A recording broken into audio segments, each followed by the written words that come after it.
There was some fighting. There was a lot of fight in a couple of teams, but it ended up exactly how we basically thought it was going to go. The Chiefs will place the Texans in Arrowhead. Coming up next, we're going to break it all down here on Locked On Chiefs. From the land of the free and the home of the Chiefs, this is the Locked On Chiefs podcast. Welcome back in, folks. Wildcard weekend is conceivably mostly done. We have a couple of things here still to go, but we're going to break it down for you on the Chiefs, and they're facing the Texans, as you already know. You can check it out at FanDuel, though, and get a big return right now. Place a $5 bet, and you can get started with $200 back in bonus bets if you win that first $5 bet. Visit over at FanDuel.com to get started. We're going to get started. We're going to talk about the biggest AFC challenger that's still there after this wildcard weekend. That's coming up later. We're going to give you the AFC teams, AFC West teams that faltered, why and what it meant, and how we got, honestly, screwed. That's where I'm sitting right now. We got screwed. That's coming up in a little bit. We're going to start with the Chiefs at home against the Texans, what this matchup means, especially given the last time they met. He's Chris Clark from KC Chiefs Corner. I'm Ryan Tracy from NFL33.com, where you need to go read my Vrabel piece, because Mike Vrabel, former Kansas City Chief, is now the head coach of the Patriots, and no one should be more concerned than Drake May and the people that represent him. So go check that out at NFL33.com and go over to RGR Football, where we're having a good time breaking down the Chiefs as well. You can get on the text line at 816-357-8781 here on this channel. And if you would like sub, hit the bell and check out another Locked On show for your next one. What did I miss? Nothing, but I will say I kind of had the same thought process that you did when it comes to Drake May and the Patriots hire. I actually have a buddy that is a Patriots fan that texted me earlier. He was like, so what do you think of the Mike Vrabel hiring? And I said, well, it depends on if he can take care of the QB, because if he can't, then that's going to be a problem. And I think that's a big question mark when it comes to Vrabel being the head coach. But we're not here to talk about the Patriots. We're not here to talk about that at all. We got it perfectly correct. I mean, we were just right on the money. I mean, the Chargers took care of the Texans. The Broncos took care of the Bills. I mean, we did get right that the Ravens were going to win. So did we take the Broncos? Because I don't recall doing that. I'm dumb, but I'm not dumb. No, we didn't take the Broncos. But I just, considering how that game went, like I flipped it on. I'm like, oh, look, the Broncos are up. And then all of a sudden, no. So where'd who go? That is the quote of the day, because it was gone. The Chiefs end up, after all of this, and we are going to get to the AFC West teams here coming up in a little bit. The Chiefs end up with a game that we picked against. We thought the Chargers were going to put up more of a fight against the Houston Texans. And kudos to the Texans. I didn't think that they'd be able to match the physicality. They did. I didn't think they'd be able to match the intensity. They did, especially Derek Stingley. The only thing they couldn't do is corral Lad McConkey, which helped me with my playoff fantasy run. Thank you, guys. But other than that, the Texans looked like they were well prepared and ready to deal with the Chargers. They didn't start that way, though. Like, they got into it. They got to a point where they started making plays. Like, they made a big play towards the end of the first half, long third down, threw the ball down the middle of the field, got a big conversion, and it led them to a touchdown, and they ended up taking the lead and never giving it back. To me, this game is a more of a indictment necessarily on Herbert than it really is probably the Texans playing well. But yeah. There's going to be a lot of time to talk about that, and we'll talk about that in this a little bit more in the next segment. But really, the Texans, I mean, it's going to be an interesting challenge for the Chiefs. At least they know who they're going to play at this point. And you're looking at a team that you already beat a couple of weeks ago when they had Tank Dell. They don't have Tank Dell now. You have Hollywood Brown back, and he's more acclimated to the offense. I think that's going to play into Kansas City's favor. So there's a lot to like in this matchup for the Chiefs. So I feel pretty good about that. It's hard. I figured that the Chargers would do better than they did, but they went and chargered as Chargers do. It does happen. And my guy Herbert, who I have maintained is one of the top 5 quarterbacks in this league, particularly in the AFC, where, Burrow, Mahomes, Lamar, and Josh are the best quarterbacks in this league right now. You can make an argument for some other people. I don't believe any of them, but you can make an argument. At this point, I think his performance in particular, now one of them was tipped, et cetera, but there's no excuses. Justin Herbert fell down this week. We're going to talk about him in a bit. But it's up to the Texans to make the most of that. And I felt like they did. And I felt like when you're given an opportunity, you got to grab it by the horns and do what you can. That's a Texas-ism, I believe. Grab it by the horns. So we're going to go with that one. But I don't know that it gave them any more insight or preparation for coming back and trying to come back to Arrowhead and do any better than they did last time. No, it's going to be a completely different environment. Obviously, they're going to be going on the road, but they're also going to be dealing with weather that they didn't have to deal with in Houston, and that is going to make a big difference in how this game is played. So I don't know. I haven't looked ahead at the weather. I did look at the weather where I live, which, 16, I believe, is the forecast for Saturday. Okay, I was going to say, I mean, the forecast I saw for where I live is about 30 most of the week, so it wouldn't shock me if it's around freezing, but it sounds like it's going to be even colder than freezing. At least it shouldn't be what it was the last time the Chiefs hosted a divisional game or hosted a game, the first game of the playoffs against the Miami Dolphins. Yeah. So I do think that this is going to play in Kansas City's favor. There's a lot to talk about when it comes down to this matchup with the Texans and how they're going to play against C.J. Stroud. Having just seen them a couple weeks ago, you have to feel pretty good about that. Also having everybody have all the rest that they had, and also knowing the history that these two teams have. When you look back at playoffs a couple of years ago, the Houston Texans versus the Chiefs, obviously completely different teams, completely different quarterbacks, not much similarities there.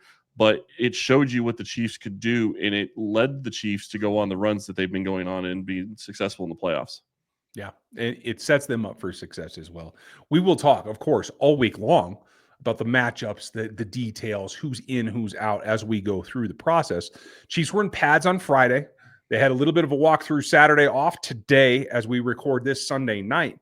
The process is a little bit more elongated because of the time off, but we should get some more information as we go through the week.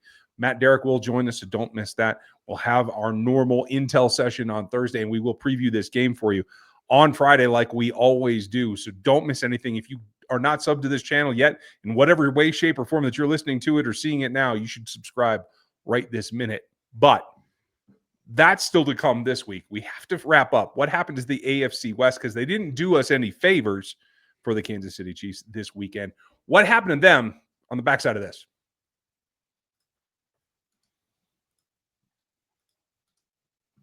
Growing your small business in 2025 comes down to how well you can hire. And let's face it, better hires start with smarter insights. That's where LinkedIn comes in. With the strongest hiring data available, LinkedIn helps you identify the right candidates, giving you the confidence to make the best decisions for your business. I've used LinkedIn Jobs myself, and I can tell you it's a game changer when it comes to hiring the right fit. Small businesses are wearing a lot of hats, so every hire is crucial. LinkedIn gets that. That's why they connect you with the best candidates using data you won't find anywhere else. From unique skills and interests to the connections you share, LinkedIn helps you find the right person for the job. In fact, 72% of small businesses say LinkedIn has helped them find high-quality candidates. Hire smarter this year and find your next hire on LinkedIn. Post your job for free at linkedin.com/lockedonnfl. That's linkedin.com/lockedonnfl to post your job for free. Terms and conditions apply. Prize Picks is the best place to get real money sports action with over 10 million members and billions of dollars in award winnings. Prize Picks has daily fantasy sports and makes it accessible to all. You just pick more or less on at least two players for a shot to win up to 100 times your money. Run your game all season long at Prize Picks. They make it simple, and they even invented the flex play, which means you can still cash out even if your lineup isn't perfect. You can double your money even if one of your picks doesn't hit. So sign up today and you can get $50 instantly when you play a $5 lineup. You don't even have to win to receive that $50 bonus. It's guaranteed. Download the Game Time app and use our code LOCKEDONNFL, and you're going to get $50 instantly after you play a $5 lineup. Super simple. Download that app, use our code LOCKEDONNFL, and get that $50 bonus for playing a $5 lineup. Super easy over at Prize Picks. Now, nobody wants to throw, stones at glass houses, but in the AFC West, all of our houses are right next to each other. They're all made out of glass, and you might as well throw stuff because you didn't help anybody out. The Broncos had an opportunity, and they looked good for about, first 5 minutes of that ball game. Right. And taking on the Bills and giving them something to think about, right? Okay. Out the window it goes. Offense could not sustain. I can't blame Broncos defense. I thought that they got after it pretty hard, but Josh, I felt like he was calm, cool, and collected today. I felt like Cook was cooking.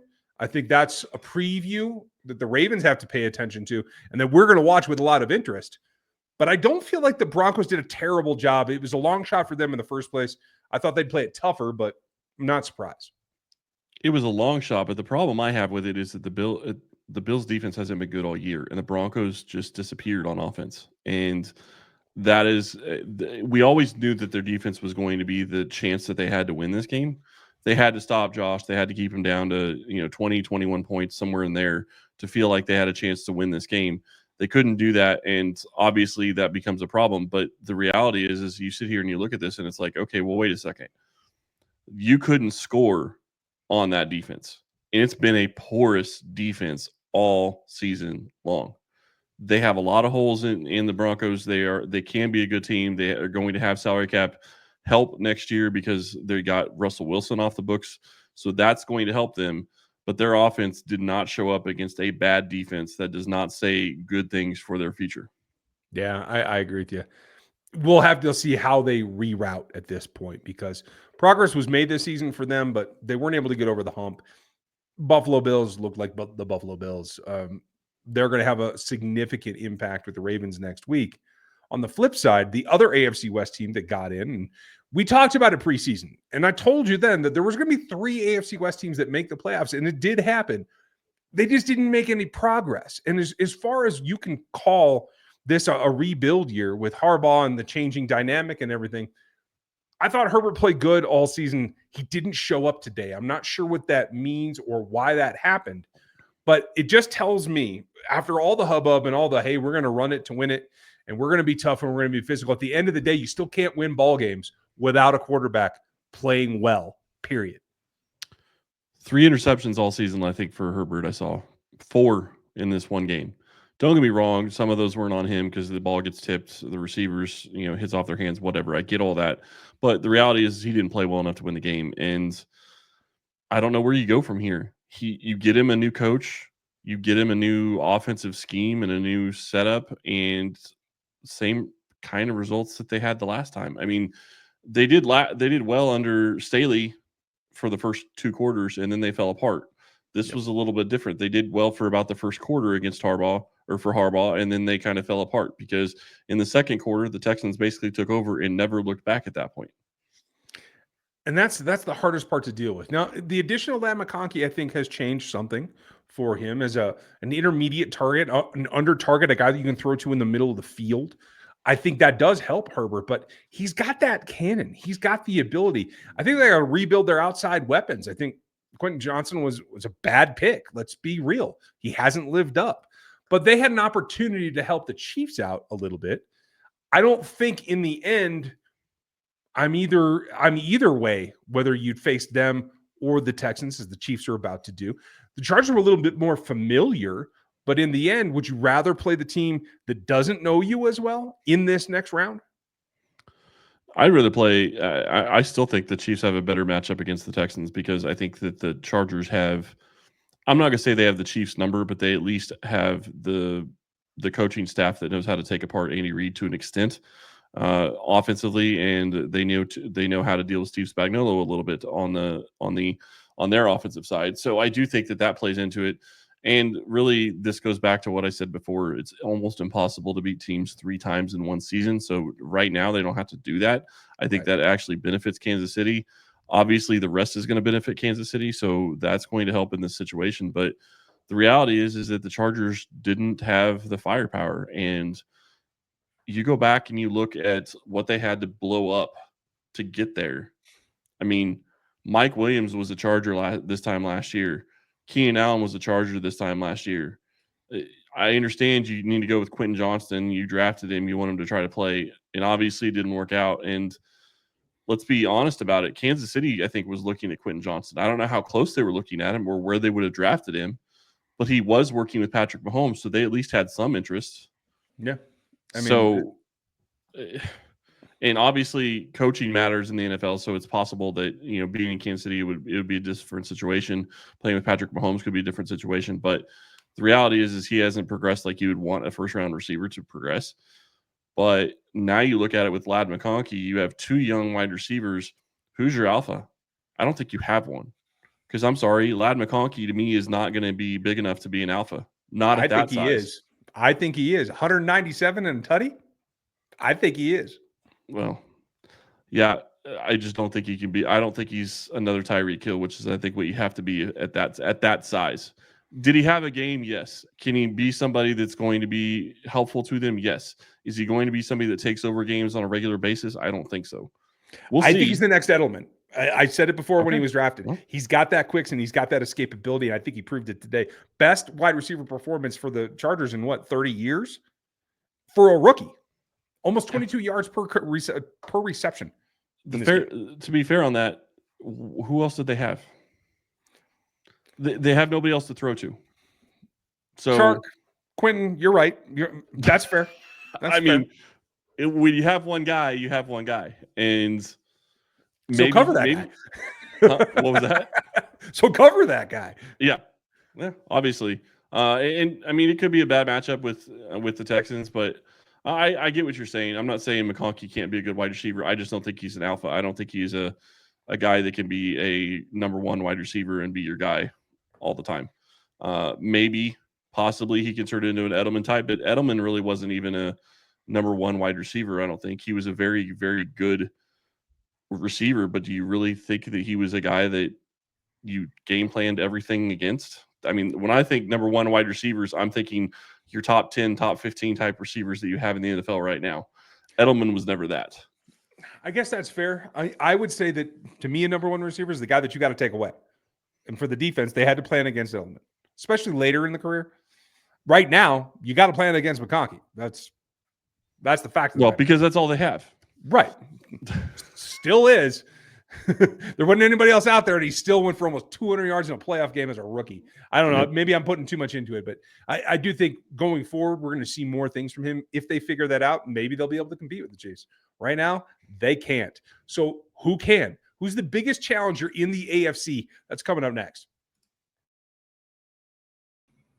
From big upsets to game-winning drives, the NFL playoffs are better with FanDuel. Because right now, new customers can bet just $5 to get $200 in bonus bets guaranteed. That's $200 in bonus bets back on your account, win or lose. Right now, FanDuel app gives you everything you need for live bets, for same-game parlays, and much, much more. You can get in the action right now, whether it's the wild card round to see what the Bills and Broncos do, whether it's the Chargers, or you're just getting ready for the divisional round where the Chiefs are back in it. Visit FanDuel.com today. Get signed up. Get started with $200 in bonus bets.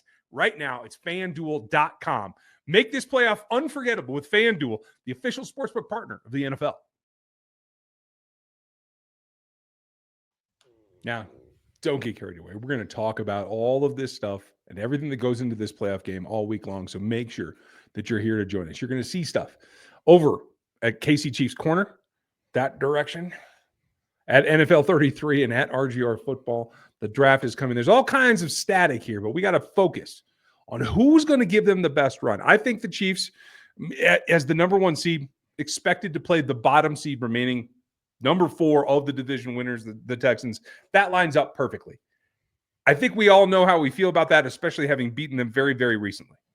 The question becomes, you haven't seen the Ravens for a very long time. You haven't seen Bills for half a season, and they look strong as well. So my question to you is, who's the challenger? Who do they have to watch for more? I still think it's the Ravens. I'm going to be very curious to see what Josh Allen is able to do against the Ravens defense, and I'm going to be very curious to see what the Bills are able to do to the Ravens offense. But that offense looks very scary with Lamar Jackson and with Derrick Henry going off the way that both of them did. And Lamar Jackson did stuff that he didn't do most of the season. He actually pulled the ball down early and ran 7 times in like 2 or 3 drives. And it was just, he did some RPOs, saw an opening, and took the yards. Well, I'm curious to see if he did get injured. He played throughout the entire game. I'm curious to see if that causes any issues over the short term, and he has any practice issues this week. But it did look like he came up lame for one of the plays. Obviously, he played through it, but it's a lot different to play through it the rest of the game and then come back the next day and see if your body feels like you can do anything. So we'll see if that happens. But the reality is right now you have probably the two front runners, I think, or two of the front runners for MVP playing against each other next weekend, and you're going to get the winner of that game. And the other reality is that this is a legacy type thing for Lamar, because he has not shown the ability to get past where he is right now. He's won 3 playoff games and played 8, so he's 3-5 in the playoffs.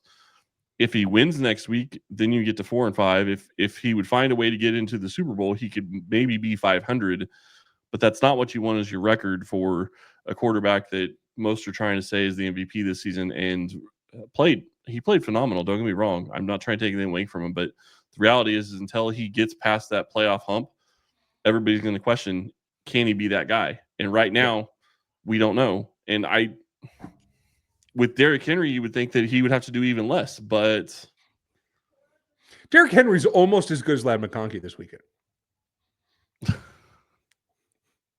I'm not even going to touch that. Came up at 186 yards on the ground, was 2 tutties, and he did look impressive. But you're absolutely right. And this is my favorite part. I haven't found a way to say this in the last couple of weeks, but for Patrick Mahomes, any of his family or any of his entourage that are watching, just let me say this. We're talking about 2 possible MVP candidates, Patrick, and you're not one of them. So go show out. Let's see what you got. Because I think that is probably the underlying thing that we're talking about. 2 players Chiefs could face, yet we all know who the best player in this league is, and he's not in the discussion. So I'm here for scorched earth against whoever it is. And he hasn't also played like it all season. So that's part of it. Like early in the season, he was a turnover machine. Circa Josh Allen early in his career. He was. I mean, that's the reality. He was throwing the ball. He was putting it in harm's way. He was turning the ball over a lot early. But what you see from Patrick Mahomes in the playoffs is always different from what you see from him in the regular season. And last year, he's won MVP. He's won the Super Bowl after winning the MVP. It doesn't happen very often. That's not going to be the case this year. He's not going to win MVP. He's not even in the discussion, nor should he be in the discussion, and I get it. But the reality is he is still the best QB in football. He is still the best QB that's ever played in the playoffs. And it doesn't matter if you get down 2 scores. You almost don't want to get down. You almost don't want the Chiefs to get down 2 scores against you, because you're likely to lose if the Chiefs get down 2 scores against you. That is the reality of playing Patrick Mahomes. That is the reality of the Chiefs, is they have a winning record when they are down 10 points at any point in the game. Yeah, go up, get comfortable. Now I'm going to take Tom Brady was under 500. Nobody else in NFL history is even close to 500. Tom Brady was around 30%. Kansas City's closer to 60. Yeah, it's crazy. Now I'm going to take the flip side. I'm going to say the Bills are still the scariest team for the Kansas City Chiefs. And that is because of this. They showed today that they can still move it on the ground, that they can rise their defensive output when they have to. I don't know if they can do it consistently, but they did it today. And they were able to stifle an offense that has shown some potential for big plays. So I am still going to say, when it comes down to it, and you need somebody to make a play, and you're talking about the 2 most dynamic quarterbacks in this league, and I'm not talking about Lamar. I am still talking about Josh Allen. And that's what it comes back to for me. This may be the game that determines who goes to the Super Bowl. This divisional game against the Bills versus the Ravens could determine it, because I think the Chiefs can beat the Ravens easier than they can beat the Bills. And I think this season has kind of shown that out, because there is just something to that matchup against the Bills that is more difficult, I will say, for the Chiefs. Now, yes, Jerry Sneed had to make a miraculous play to beat the Ravens last year, but the 2 of them head to head, I'm counting on it degrading. Whoever comes out on top is going to be beat up and hurt and not 100% when they come to Arrowhead. Yep. And I will say this. I get why you say what you're saying about the Bills. I get what you're saying about Josh Allen. I just don't think their defense is going to be able to stop the Ravens, and I think the Ravens are going to run all over them. And if that doesn't happen, the only way I see the Bills winning against the Ravens is if they put up 40 points. I can't see the Ravens defense allowing the Bills to put up 40 points. Can I see the Bills defense allowing the Ravens to put up 40 points? Yep. Maybe. Not as likely, but more so than the Ravens giving up 40 to Josh. Maybe. I just look at this, and I know that Zay was out, and Zay may be back next week against the Bills. But you look, if you sell out against the run and you don't allow Derrick Henry to go off for 186 yards, which the Chiefs have been very good about disallowing, Isaiah Likely was the most targeted pass catcher in this offense from Lamar Jackson. If you cannot run the ball down their throats, I don't think they have the firepower, even with Zay Flowers, to be able to do that. And that's nothing against, Aguilar make a play for you every now and then. Bateman's been on a little bit lately, and obviously they have Mark Andrews. I just don't think it's enough. We'll see. I'm really going to be curious because this is, like I said, this is a legacy game for Lamar. At this point, it's if he doesn't get past this, I mean, he's always going to have it until he gets to a point where he gets to the Super Bowl. I mean, that's just the reality of it. And you're going to always have to go through Patrick Mahomes and Josh Allen. Generally speaking, you're going to have to go through both those teams. So if he can't get past it now, I don't know when he's going to. This Ravens team was one of the better ones that we've seen in the past couple of years from the Ravens. And they have more firepower on offense because they have Derrick Henry. They can run the ball well. They have a great change of pace back as well. So you're in a situation where you have weapons, and it's just not Isaiah Likely. I agree with you. Likely is a good player, and I agree Zay Flowers will make a difference. What I don't see is the Bills having a guy that can go in and take everything away from the Ravens on defense. Yes, they have Khalil Shakir, who's played very well. Is he going to be a alpha type guy that's going to go in and go off for 150 yards? Because that's what you're going to need. You're going to need somebody to step up and actually elevate their game against that Ravens defense to have a chance. Yeah, that's fair. And Shakir doing good work, 6 for 6 for 61 today. Or yesterday, but not enough, really to make you feel like you're threatening deep. Well, they don't have a Diggs anymore. They don't have you have Keon Coleman. You have, you have your two tight ends in Dawson Knox and Dalton Kincaid. Yeah, you have those guys. Great. But do you have your alpha wide receiver? Do you have a guy that can get you those tough downs? Because the reality is if they can't run the ball regularly, which I think the Ravens will try to take away Cook to an extent, but if they get into a 3rd and 6, 3rd and 7 on a regular basis, can you get first downs? Do you have a guy that can step up and be that guy that's going to get you a first down every time that is going to catch the ball in traffic and be that guy for you? I don't know that the Bills have that. Josh Allen's a great quarterback, and maybe he's able to overcome what this could be. I just think the Ravens showed early in the season that they know how to handle Buffalo, and Buffalo's defense is not good. So to me, I can't see that this is going to go any other way. It's going to be a great battle, and we're going to break it down for you. We're going to have our prediction for that game as well as the Chiefs game on Friday, so don't miss it. We're going to go further as we get more information from the Chiefs coming up here tomorrow. So sub, hit the bell. Thanks for being with us today. Enjoy it. First round of the playoffs are under the rug for the AFC, wrapped up tomorrow, and we will be moving on. Chiefs are 8 quarters from getting to a Super Bowl right now. They're 12 quarters from a championship. Keep that in mind. Let's get after it. Thanks for being with us today. We'll check you tomorrow.